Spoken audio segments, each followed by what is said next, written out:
Cosmos. Bring me home, Cosmos. Cosmos. Cosmos, I know you're playing pool. You can hear me. Bring me home, will you? Bring me home, Cosmos. Hey, buddy. Thanks. That was fun. I got to fish the 3 most popular methods to catch the Northwest salmon. Hello, everyone. I'm your host, the Doc, the Ghost Net guy. Of course, your co-host is Cosmos. And in this upcoming film short, number 25, I've selected a way that I want to learn how to fish, and it's called trolling. It's a trolling method. What's the most important thing, Cosmos? Will you just take a minute and leave the 14 ball alone? Just help me out here. What's the most important thing to know if I want to learn how to troll properly? He says, boat speed.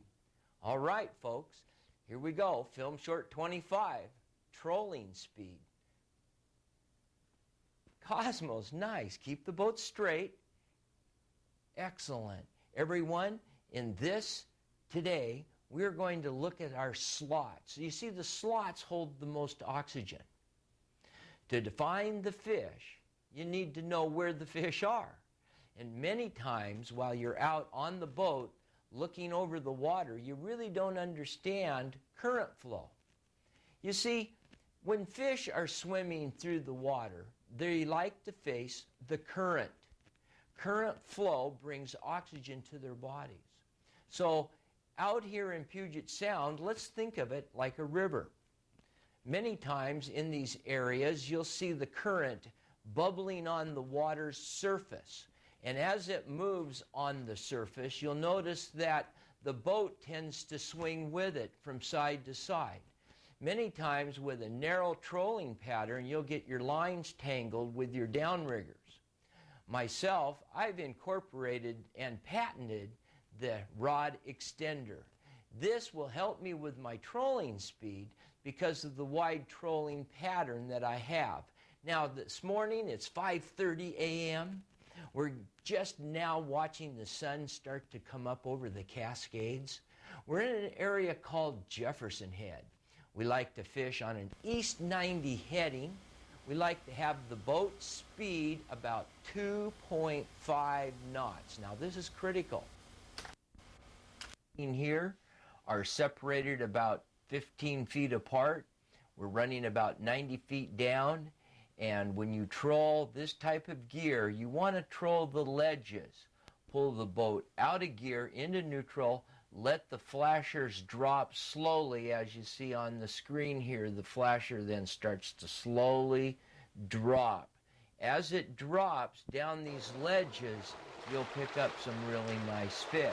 Now, if you turn the boat around and you're going across the current, then you want to add boat speed, increasing the line angle so that it doesn't get into the bottom until you turn the boat around, drop off that deep ledge, again, letting the gear drop down into the deeper parts. Now, to adjust your boat speed, you're going to want to get into the engine compartment of your boat, like what I am here on Roland. This is a 255A Volvo Pinta 350 Chev, so I can just about use any part off an old truck. And this motor, I can't tell you enough about the way that this has performed for me. One of the reasons this motor has worked so well is I like to use Napa oil, Napa filters, and I change my oil regularly. But when I'm out on this boat and I'm fishing hard, trolling these rotating flashers, and I'm in the engine compartment, I'm watching the speed of the flasher, but I'm also listening to the engine sound so it's not loading up or idling rough. So here's my point. Adjust the RPM of the motor to where it runs smoothly. Now, here's the trick. Design your flasher so that it rotates at the speed that's needed to catch these big fish, with the motor running at the RPM that makes it run the smoothest.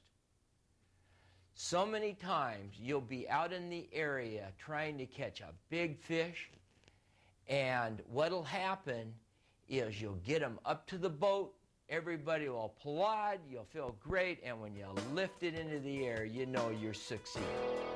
This is the doc reminding you, next time you're out on the water, wear your life jacket and watch your weather. Bye-bye.